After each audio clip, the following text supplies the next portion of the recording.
कभी आप ब्रह्म मुहूर्त में जगे हैं? जगकर देखिए, संध्या होने के पश्चात जब रात्रि का अंधकार सारे संसार को धीरे धीरे अपने अंधकार में निगलने लगता है, तो यही अंधकार ब्रह्म मुहूर्त में भोर होने से ठीक पूर्व तनिक अधिक काला हो जाता है। कुछ समझे? हमारा जीवन भी कुछ ऐसा ही होता है।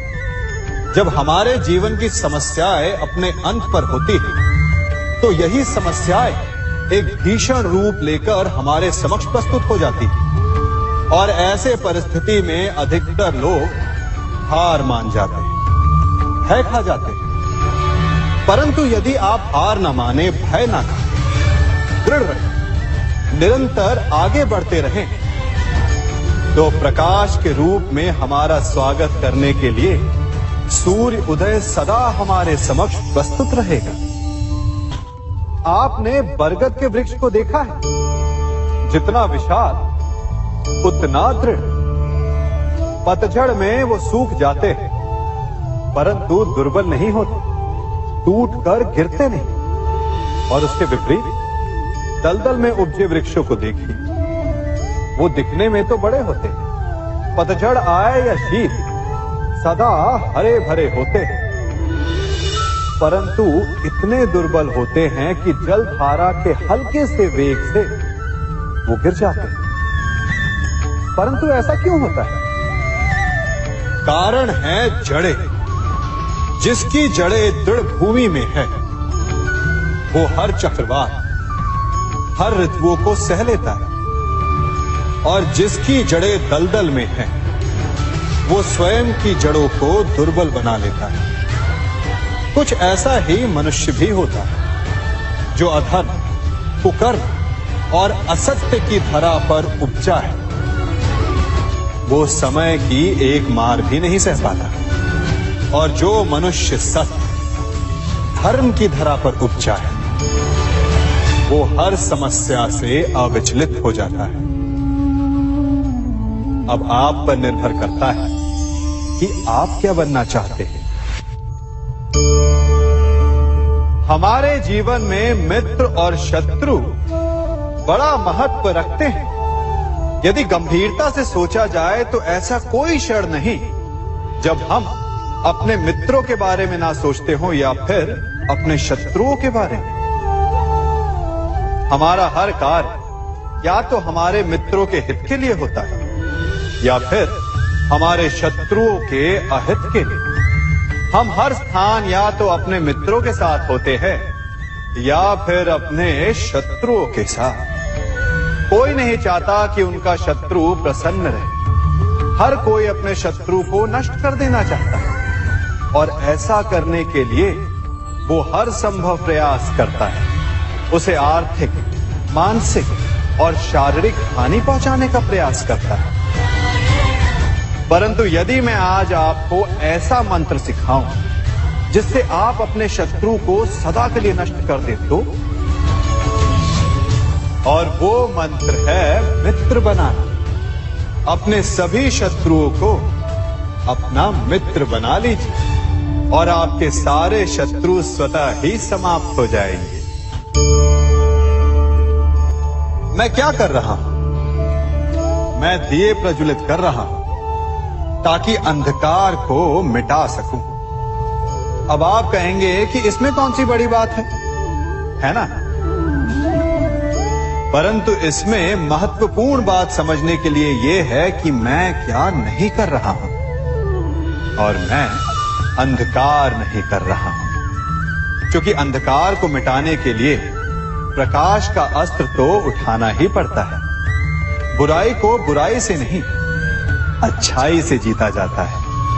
अन्याय को अन्याय से नहीं, न्याय से लड़ा जाता है। क्रोध को क्रोध से नहीं, क्षमा का साथ लेना होता है। ठीक उसी प्रकार एक लोहा लोहे को काटता है, परंतु एक ठंडा लोहा ही गर्म लोहे को काट सकता है। इसलिए यदि आपको अपने जीवन में विजयी होना है, तो अपने शस्त्रों को, अपने अस्त्रों को सोच समझ कर उठाइए, क्योंकि एक अनुचित सोच परिणाम पर भारी प्रभाव डाल सकती है। आप सब सोच रहे होंगे कि ये क्या मैं करने लगा। मैं इस पौधे को जड़ से उखाड़ रहा हूं। आश्चर्य हो रहा है ना कि एक पौधे को उखाड़ना या काटना ना केवल एक अपराध है अपितु पाप भी है। तो फिर मुझे ऐसा करने की क्या आवश्यकता पड़ गई? क्योंकि कई बार विनाश ही सृजन तक पहुंचाता है। यदि नया भवन बनाना हो तो पुराने भवन को गिराना पड़ता है। व्यवस्था को परिवर्तित करने के लिए क्रांति लानी पड़ती है। और उसी प्रकार यदि किसी वृक्ष या किसी पौधे की जड़ों में घुन लग जाए या उसका मूल सड़ जाए तो उसे जड़ से उखाड़ देना ही श्रेयस्कर होता है, ताकि उस स्थल पर नए पौधे उपज सके। युद्ध करना पर्याय नहीं, परंतु कभी कभी शांति के लिए युद्ध करना आवश्यक हो जाता है। संसार में सबसे श्रेष्ठ क्या है? फूल या कांटे, प्रेम या घृणा, संपन्नता या दरिद्रता, मित्र या शत्रु? बताइए। अब आप भी कहेंगे कि भला ये कोई पूछने की बात हुई? अवश्य, फूल, प्रेम, संपन्नता और मित्र ही श्रेष्ठ है। परंतु क्या आपने अपने जीवन में कभी सोचा है कि हर एक भाव, हर एक वस्तु, हर एक घटना का एक गुण धर्म होता है? त्वचा पर जलन करने वाले फूलों से अधिक श्रेष्ठ वो कांटे हैं जिनसे आप अपने घर की बाढ़ बनाते हैं ताकि वन्य पशु आपके भीतर ना आ सके। वो प्रेम श्रेष्ठ नहीं जो आपको अंधा, लोभी, पक्षपाती बनाता। वो घृणा श्रेष्ठ है जो आपको नया मार्ग दिखाता। वो संपन्नता श्रेष्ठ नहीं जो आपको कृपण बनाता, मतदान बनाता। वो दरिद्रता श्रेष्ठ है जो आपको जीवन में परिश्रम करने की शिक्षा दे। कुविचार देने वाले, बुरा मार्ग दिखाने वाले मित्रों से अधिक श्रेष्ठ वो शत्रु होते हैं जो हमें जीवन का लक्ष्य दे दे। इसलिए अपने जीवन में हर वस्तु, हर भाव, हर घटना के गुण धर्म को पहचानिए और उसके पश्चात अपना चयन कीजिए। स्वर्ण, हम सभी को अपने जीवन में स्वर्ण से कभी ना कभी कुछ ना कुछ थोड़ा या अधिक मोह होता ही है ना? परंतु क्या आपने कभी सोचा कि स्वर्ण को प्राप्त कैसे किया जाता है? जब भूमिगत खदानों से स्वर्ण को निकाला जाता है तब वो एक पाषाण की भांति होता है।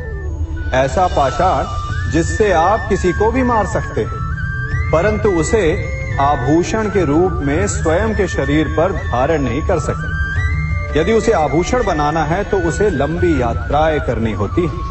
उस पाषाण को पिघलना होता है। सुनार के हथौड़ी की अनेकों चोटें खानी पड़ती है। फिर काट छाट और उसके पश्चात जाकर वो ऐसा आभूषण बनता है जो हमें वर्षों तक, सदियों तक लुभाता रहता है। इसलिए यदि आपको समय पर विजय पानी है तो स्वयं के निर्माण पर समय देना होगा। हम सभी सुनते आए कि जो वीर होता है, साहसी होता है, शौर्यवान होता है, उसके समक्ष सारा संसार झुकता है। वीर भोग्य वसुंधर। परंतु वीरता है क्या? शौर्य क्या है? साहस क्या है? साहस युद्ध नहीं, वीरता विजय नहीं, शौर्य कभी ना गिरना नहीं। साहस किसी चुनौती के समक्ष खड़े होने का भाव है, तो वीरता उस चुनौती को उत्तर देने के लिए पूर्ण परिश्रम लगा देना है। और शौर्य का अर्थ है गिरकर फिर से उठने का साहस रखना, बार बार प्रहार करके वीरता दिखाना, निरंतर प्रयास करते रहना, निरंतर परिश्रम करते रहना। इसलिए विजयी होने से अधिक महत्वपूर्ण है शौर्यवान होना, क्योंकि जो शौर्यवान है उसे विजय मिलना निश्चित है। कभी किसी पक्षी को घोंसले की नींव बनाते देखा है? अथक परिश्रम करके तिनका तिनका बिटोर कर वो पक्षी अपना घोंसला बनाता है, अपनी संतान के लिए एक सुरक्षित घर बनाता है। और फिर कहीं से तीव्र आंधी आती है, भारी वर्षा होती है और उसका घोंसला तिनका तिनका करके बिखर जाता है। फिर वो पक्षी क्या करता है? वो रोता नहीं, ना ही विलाप करता है। वो बिना विलंब करे फिर से अपना घोंसला बनाना प्रारंभ कर देता है और सफलता पाता है। फिर हम क्यों छोटी छोटी असफलता से भयभीत होकर परिश्रम करना छोड़ देते हैं? एक बात सदा स्मरण रखिएगा, हर वृक्ष कुल्हाड़ी की एक मार से नीचे नहीं गिरता, हर चट्टान घन के एक प्रहार से नहीं टूटती। सफलता पाने के लिए अनावरत परिश्रम करना ही मात्र एक मार्ग है। स्वीकारण, सत्य का स्वीकारण मनुष्य के लिए बहुत ही महत्वपूर्ण है। जब तक मनुष्य सत्य को स्वीकार नहीं करता, उसे असत्य से लड़ने की शक्ति प्राप्त नहीं होती। जब आप भोजन करते हैं तो क्या होता है? आपका पेट स्वीकारता है कि वो भर चुका है और आप भोजन करना बंद कर देते हैं। जब आपको निद्रा आती है तो क्या होता है? आपका मन स्वीकारता है कि आपका शरीर थक चुका है और उसे विश्राम की आवश्यकता है। उसी प्रकार जब आपको किसी व्यसन को रोकना हो तो आपको स्वीकारना पड़ता है कि बहुत हो चुका, चाहे वो लालच हो या मदिरापान। उस व्यसन का त्यागना तभी प्रारंभ होता है जब आप ये स्वीकार कर लेते हैं कि आप उस व्यसन के बंधक हैं। हम में से ऐसा कोई नहीं जिनकी परछाई उनसे दूर रहती। हमारी परछाई सदैव हमारे साथ रहती है। कदाचित हमारी परछाई हमारे कर्मों के फलों का संकेत है। कदाचित इसी कारण कई बार हमें अपनी परछाई से भय भी लगता है, परंतु इस भय से निवारण पाने का एक साधन अवश्य है। वो है सूर्य की ओर मुख करना या किसी प्रकाश के स्रोत की ओर मुख करना, क्योंकि तब हमें हमारी परछाई दिखाई नहीं देती। यदि इसे जीवन के संदर्भ में देखें तो ये प्रकाश का स्रोत शुभ कर्मों की चेतना है। यदि आपके मन में शुभ कर्म करने की इच्छा है तो आपको कभी भी अपने कर्मों के फल का भय नहीं होगा, क्योंकि यदि आपका मन शुद्ध होगा तो आपके कर्म शुद्ध होंगे और शुद्ध कर्मों का फल कभी अशुद्ध नहीं हो सकता। आज मैं आप सबको एक कथा सुनाता हूं। एक दिन प्रातः एक व्यापारी अपने घर से निकला। घर से निकलते ही एक बिल्ली ने उस व्यापारी का मार्ग काट दी। व्यापारी घबरा गया। वो फिर से घर लौट गया और शुभ घड़ी की प्रतीक्षा करने लगा। और जब वो पुनः अपने घर से निकला तब वो वाहन जा चुका था जिससे राजा तक पहुंचकर उसे भेंट देनी थी। राजा को भेंट नहीं मिली। राजा क्रोधित हो गए। राजा ने उस व्यापारी का व्यापार बंद करवा दिया। इस कारण व्यापारी क्रोधित होकर घर पर अपनी पत्नी से लड़ बैठा। पत्नी अपने बच्चों समेत मैके वापस चली गई और उस व्यापारी के जीवन में यदि कुछ रह गया था तो केवल अंधकार। और इन सब का कारण वो उस बिल्ली को मानता रहा जिसने उसका मार्ग काटा था। ऐसा ही एक दूसरा व्यापारी राजा को भेंट देने निकला और उस व्यापारी का मार्ग भी एक बिल्ली ने काट दिया। वो व्यापारी तनिक घबराया, परंतु उसने आगे बढ़ना अधिक उचित समझा। राजा तक वो समय पर पहुंचा। उसने राजा को भेंट दी। राजा प्रसन्न हुए और राजा ने व्यापारी को अपना व्यापार बढ़ाने की अनुमति दी।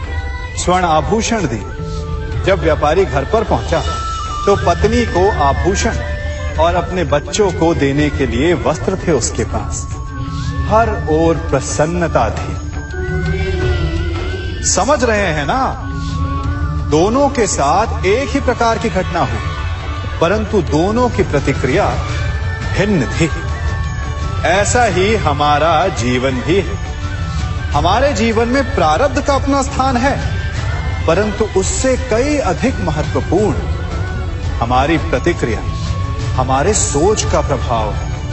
क्योंकि यही हमारे जीवन को आकार देते हैं। इसलिए अपनी सोच को सकारात्मक रखिए।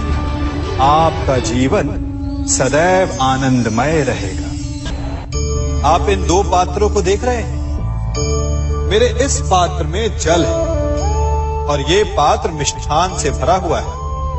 दोनों ही पात्र भरे हैं, परंतु देखिए, मिश्री को जल में मिला दिया। जल ने मिश्री को अपना लिया। मिश्री ने अपना अस्तित्व खो दिया, परंतु जल को अभिमान है कि उसका अस्तित्व अभी भी बना हुआ है। परंतु जो इस जल को चखेगा उसे अवश्य पता चल जाएगा कि ये जल अब वो जल नहीं रहा, ये अब शरबत बन गया। हमारा त्याग, हमारे बलिदान भी ऐसे ही होते हैं। जो इस बात को अनुभव करते हैं वो समझ सकते हैं कि कैसे हमने समय की धारा को बदल दिया। जो बलिदान देते हैं उनका अस्तित्व कभी नष्ट नहीं होता, अपितु उनका बलिदान संसार में कुछ ना कुछ परिवर्तन अवश्य लाता है। हम सभी कभी ना कभी, कहीं ना कहीं अपने जीवन में यात्रा अवश्य करते हैं। हमारी यात्रा में कभी पक्के रास्ते आते हैं तो कभी कच्चे रास्ते। पक्के रास्ते मनुष्य बनाता है और कच्चे रास्ते जानते हैं कैसे बनते हैं? चलते चलते बन जाते हैं। जब लोग एक स्थान से जाते हैं तो पैरों के दबाव से नीचे की घास कुचल जाती है। बार बार उस मार्ग से जाने से धीरे धीरे मार्ग स्वतः ही बन जाता है। और यही जीवन है, यही नियति है। जब आपके जीवन में आपको मार्ग ना मिले तो रुकिए नहीं, आगे बढ़ते रहिए और आपके पैरों के दबाव से मार्ग स्वतः ही बन जाएगा। हम सभी अपने जीवन में सफलता चाहते हैं, है ना? उसके लिए हम रात दिन परिश्रम करते हैं, कड़ी मेहनत करते हैं, परंतु फिर भी असफल हो जाते हैं। परंतु ऐसा क्यों होता है? कभी सोचा आप सबने? क्योंकि सफलता पाने का मंत्र बड़ा कठिन नहीं, बड़ा सरल है। उचित विचार, उचित समय, उचित स्थान पर उचित प्रहार। जब आपके विचार, समय, स्थान और प्रहार यानी परिश्रम उचित है तो सफलता आप ही को मिलेगी। जिस प्रकार एक लोहार लोहे से कुछ बनाते समय उस लोहे के सही ताप तक के आने की प्रतीक्षा करता है और समय आने पर उचित स्थान पर पर्याप्त बल से प्रहार करता है और लोहा आकार ले लेता है, ठीक उसी प्रकार आपकी सफलता भी आकार लेती है। हम सभी को अपने जीवन में कभी ना कभी निराशा मिलती है, असफलता मिलती है और अधिकतर लोग इसके पश्चात भाग्य का रोना लेकर बैठ जाते हैं। कुछ कहते हैं कि जिस स्थान पर मैं हूं उससे कई ऊंचे स्थान पर होने के योग्य था, परंतु नहीं जा पाया। किसी को पीड़ा है कि उसे जो मिलना चाहिए था वो उसे नहीं मिला। भाग्य ही बुरा था। भाग्य क्या होता है? भाग्य वन में खिला पुष्प देवताओं को चढ़ाया जाएगा या किसी सुंदरी की वेणी में वो सजेगा या फिर उसे कुचल कर उत्पाद बना दिया जाएगा ये सब एक पुष्प के नियंत्रण में नहीं होता, परंतु जब तक उस पुष्प का अस्तित्व है, सुगंध बिखेरना उसके वश में अवश्य है। परंतु भाग्य हमारे वश में नहीं, और जो हमारे वश में नहीं उसके लिए दुखी होने से क्या होगा। कर्म पर वश है, वो कीजिए और धीरे धीरे भाग्य आपके वश में आ जाएगा, क्योंकि कर्म ही प्रधान है। मनुष्य की सबसे बड़ी दुर्बलता क्या होती है? सोचिए। धन, प्रेम, अहंकार। मनुष्य की सबसे बड़ी दुर्बलता होती है उसके रहस्य। चाहे आप कितने भी शक्तिशाली क्यों ना हो, कितने भी प्रबल क्यों ना हो, परंतु उसके रहस्य उसके नाश की चाबी होती है। इसलिए यदि प्रबल रहना है, शक्तिशाली रहना है, समर्थ रहना है, तो अपने रहस्य को किसी को भी ना बताएं, ना मित्र को और ना ही शत्रु को, क्योंकि समय पड़ने पर कब कौन शत्रु हो जाए ऐसा कहना संभव नहीं। विभीषण को रावण के अमृत कुंड का ज्ञात था, इसीलिए प्रभु श्री राम रावण का वध करने में सफल हो सके। इसलिए उचित यही है कि आप अपने रहस्य को स्वयं तक ही सीमित रखें। मनुष्य का मन बड़ा विचित्र होता है, कल्पना में ही विकास करता है, संपन्न भविष्य का स्वप्न देखता है और कल्पना में ही जो नहीं हुआ उससे भय खाता है। और यही भय मनुष्य का सबसे बड़ा शत्रु है। हमारे भविष्य के मार्ग में, हमारे आनंद के मार्ग में सबसे बड़ी बाधा है।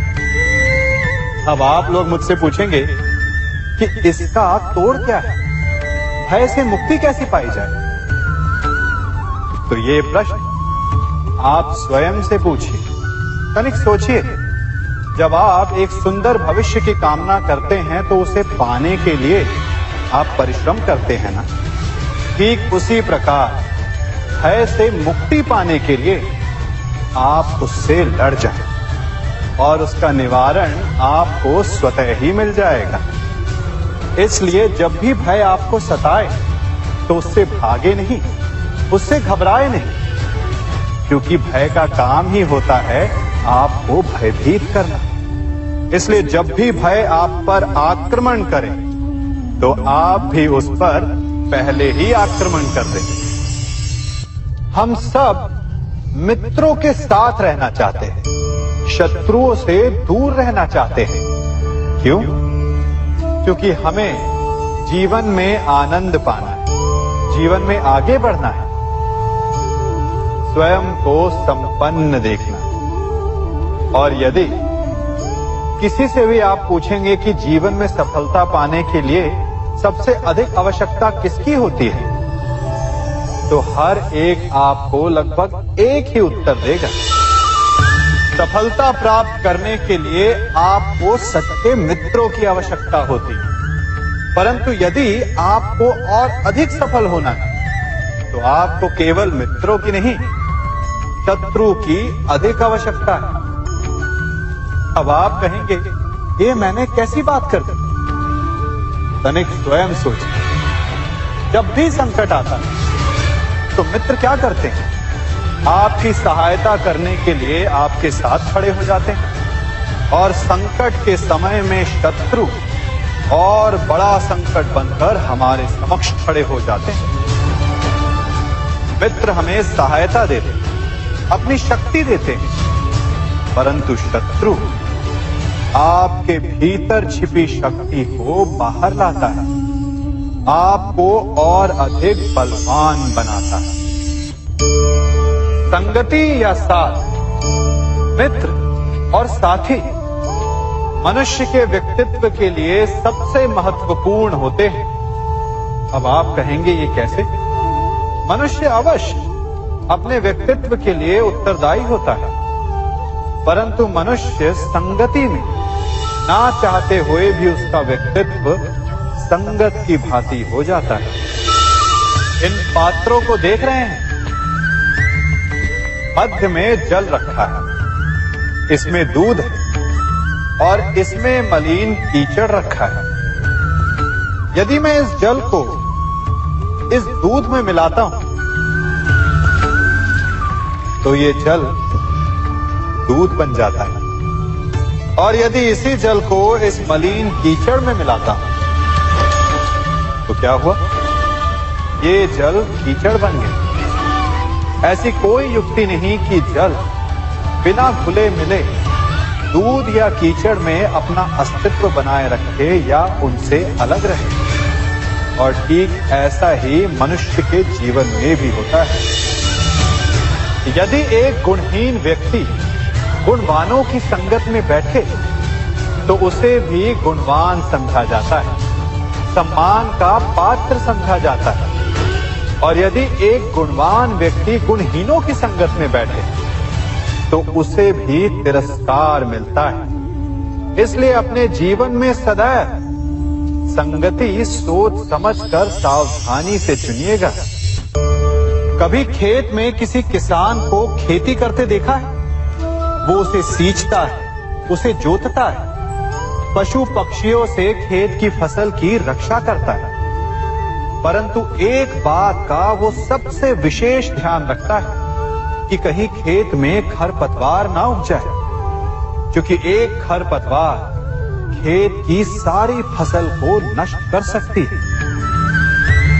ठीक उसी प्रकार यदि वंश की कोई संतान खोटी निकल जाती है तो वो समूचे वंश का सर्वनाश कर देती है। इसीलिए संतान के लालन पालन में विशेष ध्यान देना आवश्यक होता है, क्योंकि संतान वो फसल होती है जो वंश के आने वाले समय को महान बना सकती है या फिर वंश का पतन भी कर सकती है।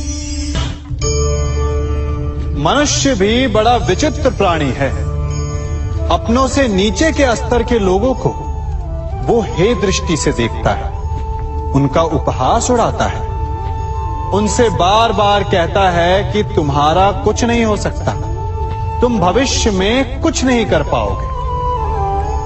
जब मनुष्य के पास धन संपत्ति मान होता है तो वो दूसरों का आदर नहीं करता, परंतु वो एक बात भूल जाता है कि उससे भी अधिक शक्तिशाली कोई अस्तित्व में है, और वो है समय। काल काल अपना चक्र कब बदलेगा ये कोई नहीं जानता। समय अपनी करवट कब लेगा ये कोई नहीं जानता। कोयला भी समय के साथ साथ हीरे में परिवर्तित हो जाता है। इसलिए जीवन में कभी भी किसी का भी उपहास नहीं उड़ाना चाहिए।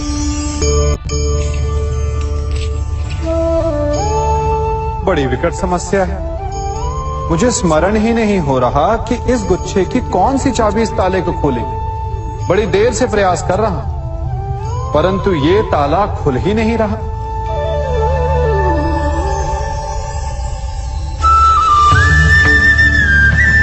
ऐसी परिस्थिति में आप क्या करेंगे? अधिकतर लोग ऐसी परिस्थिति में अपनी आशा खो बैठते हैं। उन्हें लगता है कि चाबी खो गई। वो तिलमिला जाते हैं, क्रोधित हो उठते हैं, परंतु उस समय धैर्य रखें तो गुच्छे की अंतिम चाबी ताला खोल सकती है। कुल्हाड़ी का अंतिम प्रहार वृक्ष को काट के गिरा देता है, परंतु क्या सत्य में कुल्हाड़ी का अंतिम प्रहार वृक्ष को काट के गिरा देता है? आपको आपका लक्ष्य दिला देता है?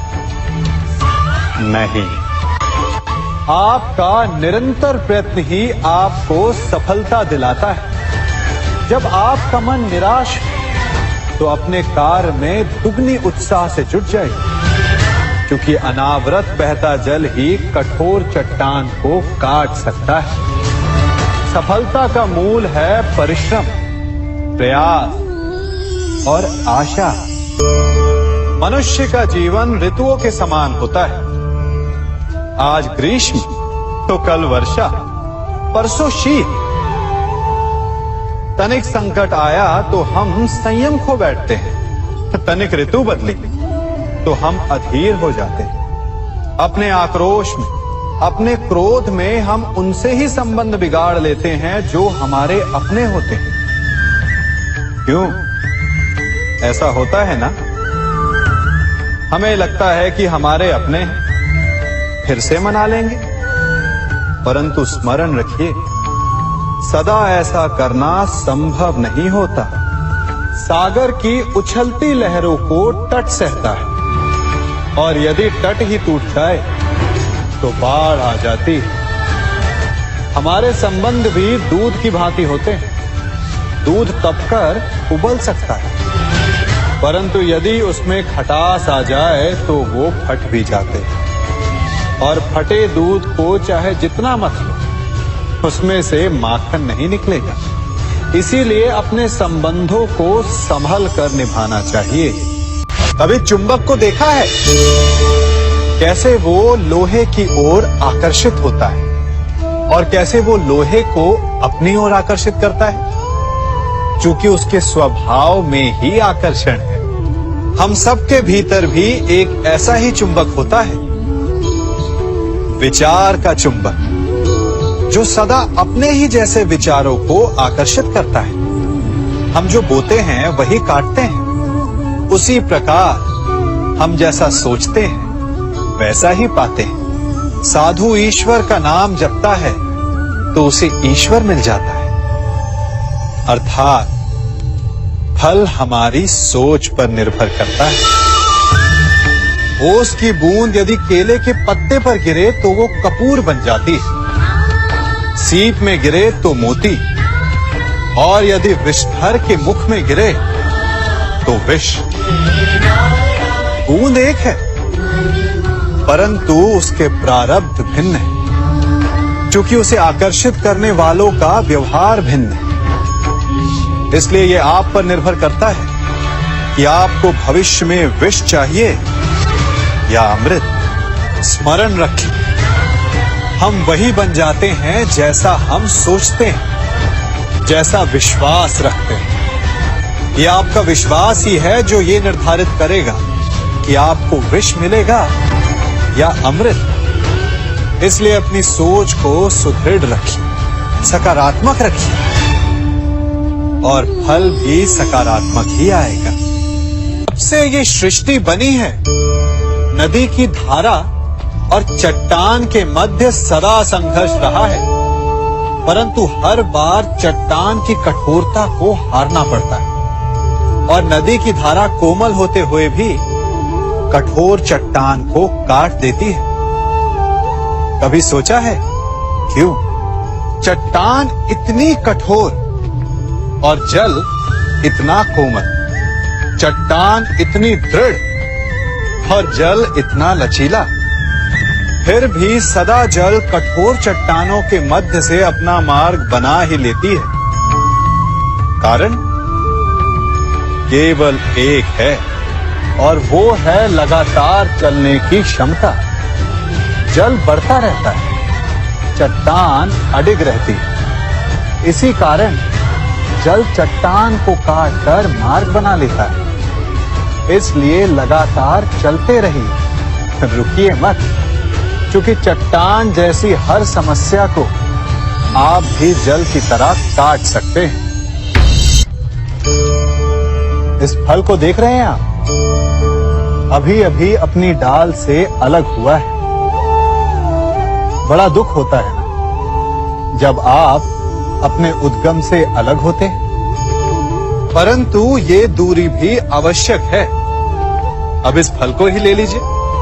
अपने जीवनदाता वृक्ष से अलग होकर ये ना केवल किसी की भूख शांत करेगा, अपितु इसके भीतर के बीज से एक नए वृक्ष का सृजन भी होगा और कई फल जन्मेंगे। सृजन की प्रतिक्रिया में पीड़ा आवश्यक है। यदि पीड़ा नहीं होगी तो सृजन नहीं होगा। पीड़ा अपने उद्गम से दूर होने, पीड़ा अपनों से दूर होने। इस फल की भांति हम मनुष्यों को भी अपने उद्गम से, अपने सगे संबंधियों से अलग होना पड़ता है। और यही अलगाव एक नए सृजन को, एक नई सृष्टि को, एक नए विकास को जन्म देता है। इसलिए ऐसे अलगाव से दुखी मत होइए, उसका स्वागत कीजिए, क्योंकि ये विकास की नींव है। अपराध वो भावना है जिसके कारण संसार में सदा दुख ही व्याप्त रहता है। हम सब अपराधियों से घृणा करते हैं, उन्हें कोसते हैं, परंतु क्या कभी विचार किया है कि कोई भी जन्म से अपराधी नहीं होता? तो ऐसा क्या कारण है कि कोई इतना बुरा बन जाता है कि वो बुराई की सीमाएं ही पार कर जाए? कारण है कामना। यदि कामना पर नियंत्रण ना रखा जाए, यदि कामना को पूर्ण करने के लिए परिश्रम ना किया जाए, तो वो तृष्णा में बदल जाती है, और तृष्णा लालच में, और लालच छल में, और छल करते ही मनुष्य अपराध की ओर अपने पग बढ़ा देता है। इसलिए ये अत्यंत आवश्यक है कि मन की कामनाओं पर नियंत्रण रहे। यदि मन पर नियंत्रण रहेगा तो अपराध पर स्वयं ही नियंत्रण हो जाएगा। हम सबका मन करता है कि हम जीवन में ऐसे शिखर पर पहुंचे जहां हमसे ऊपर कोई ना हो, जहां हमें कुछ करने की आवश्यकता ना पड़े, है ना? कुछ लोग इस शिखर पर पहुंच भी जाते हैं, परंतु उनका मन सदा विचलित रहता है। इतनी मनोरंजक बात है ना कि जिस विश्राम को पाने के लिए हम इतनी मेहनत करते हैं, इतना परिश्रम करते हैं, वो हमें मिलता ही नहीं। कारण स्वयं सोचिए, वन का राजा होने के पश्चात भी सिंह को अखेट के लिए परिश्रम क्यों करना पड़ता है? सोचिए। मैं बताता हूं, क्योंकि राजा होने का अर्थ ये नहीं कि वो सदा सोता रहे और मृग स्वयं उसके समक्ष आकर कहेगा कि आइए महाराज, मुझे खाकर अपनी भूख मिटाइए। तो समझ लीजिए, कार्य आपके परिश्रम से संपन्न होते हैं, केवल कामना से नहीं। यदि आप नीचे हैं तो सदा स्मरण रखें कि आपका परिश्रम ही आपको ऊंचाइयों पर ले जाएगा, और यदि आप ऊंचाई पर हैं तो वहां पर भी रहने के लिए आपको निरंतर परिश्रम करते रहना होगा। अर्थात परिश्रम से मुक्ति नहीं है, क्योंकि परिश्रम ही जीवन है। सबसे अधिक महत्वपूर्ण क्या है? जीवन, या जो जीवन में पाया, यात्रा, या यात्रा पूर्ण करने के बाद पाया गया लक्ष्य, कर्म या उसके फल? बहुत ही महत्वपूर्ण परंतु विकट प्रश्न है ना? परंतु तनिक धीरज से सोचेंगे तो इसका उत्तर अधिक कठिन नहीं है। यदि जीवन यात्रा है तो उसका लक्ष्य क्या होना चाहिए? स्वयं सोचिए। मान, संतान, धन? नहीं ना। अंतिम लक्ष्य है परम आनंद, और ये अचानक से नहीं मिलता। इसे पाने का केवल एक ही उपाय है, और वही आपका कर्म, वही आपकी यात्रा भी, और वही आपका प्रारब्ध भी है। और आपको कौन बताता है कि आपके लिए सही क्या है? वो है आपका मन, जो मस्तिष्क की भांति हानि और लाभ नहीं सोचता, जो आपको ये बताता है कि शुभ किसमें, संसार का कल्याण किसमें, आनंद किसमें। यदि आपका मन संयमित है तो वो आपका सबसे महत्वपूर्ण मार्गदर्शक है, जो आपकी यात्रा, आपका लक्ष्य, आपके कर्म और उसके फलों को सबको शुभ बना सकता है।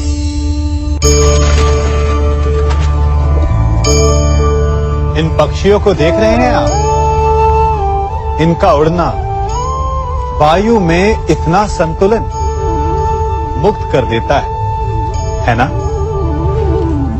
इन्हें उड़ते देख आपके मन में भी इच्छा होती होगी कि इन्हीं की भांति आप भी स्वतंत्रता से उड़ पाएं। ईर्ष्या होती है ना, जब आप इन्हें खुले आकाश में ऐसे विचरण करते देखते हैं।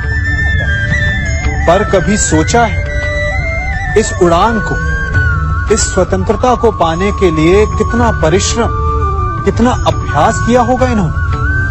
आकाश में उड़ने से पूर्व धरती पर कितना गहन परिश्रम किया होगा इन्होंने। इनके माता पिता ने पहली बार जब इन्हें पंख फड़फड़ाने को उकसाया होगा तो कितनी बार गिरे होंगे। पहली बार वायु में उड़ते समय कितना भय लगा होगा इन्हें। अपनी पहली उड़ान के पश्चात धरती पर उतरते समय गिरकर कितनी चोट खाई होगी। इस उड़ान का, इस स्वतंत्रता का ये मूल है।